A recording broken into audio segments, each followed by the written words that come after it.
Hello, I'm Jim Bell, CEO of Capstone College and Career Advising. Let me ask you a question. Where are you going? That's a very important question for a senior. What are you going to do with your career? Where are you going to go to college? What are you going to major in?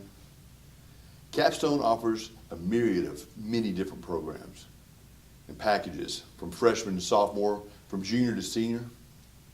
We can meet one-on-one in our office. We can meet anywhere in the United States, still one-on-one thanks to technology.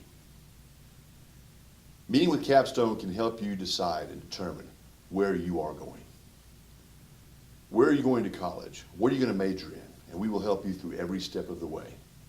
So I invite you to go to our website, www.capstoneadvising.com, and fill out our contact form and set up a meeting with me so I can discuss with you how and where you're going to college. Where are you going? Capstone can help you get there.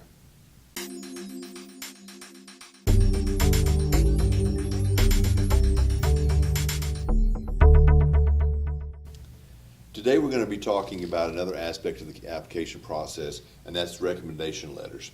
Letters of recommendation sometimes are required by colleges, sometimes they're options, and sometimes they don't require them at all.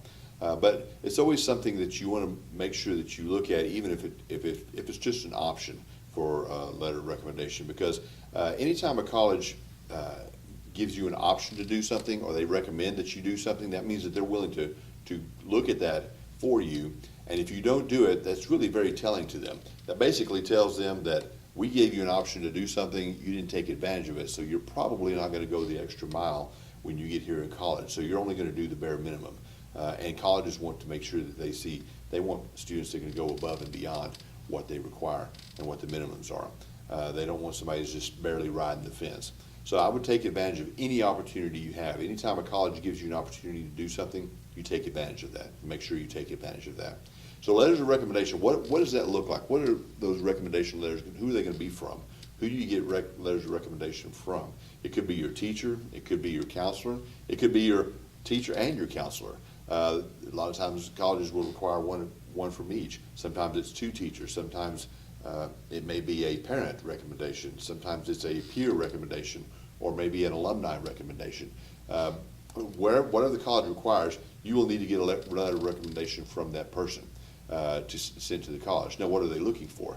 They want to make sure that that person is going to be somebody that can vouch for their character, their integrity, make sure that their work ethic, their academic history, and those types of things, so that they can make sure that they've got a good picture of who you are from another person's point of view, rather than just hearing what you have to say about yourself. They want to see if other people are saying the same things about you as well too. So they want to get those recommendation letters from them.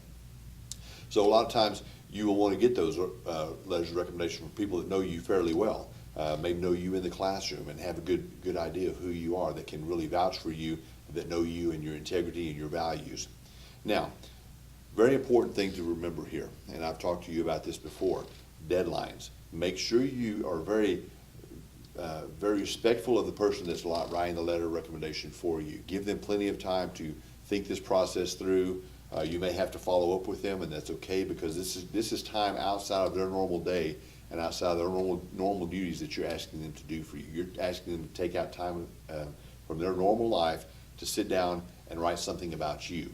And so sometimes that kind of slips through the cracks, so you may have to follow up with them to make sure that they have taken care of that for you. And that's okay. Just do it in a very respectful way. Now, you also want to make sure they have enough time to be able to formulate something for you, and they can work you into their schedule. You don't want to go up the day before and say, hey, I need a recommendation letter tomorrow to send in to my college. You're probably not going to get a good recommendation letter that way, because they're not going to be really happy with you, because you didn't plan very well and you didn't think this thing through, and you didn't prioritize and develop a plan to put all this together and make sure that it was turned in on time. So make sure you give the people who are writing recommendation letters at least 2 weeks notice before you need to have your recommendation letter, and give them a set deadline, and then follow up after the first week to make sure they're not having any problems, or that they haven't forgotten about you, and make sure that they're doing that. And then you may have to follow up again a day or two before, and it's okay if you've already asked them 2 weeks ahead of time, and you're the day before and you still haven't received anything. It's okay to follow up and say, hey, just want to remind you, I need that letter of recommendation tomorrow if you can. So make sure you make some good friends. Make sure you make a good impression on those around you.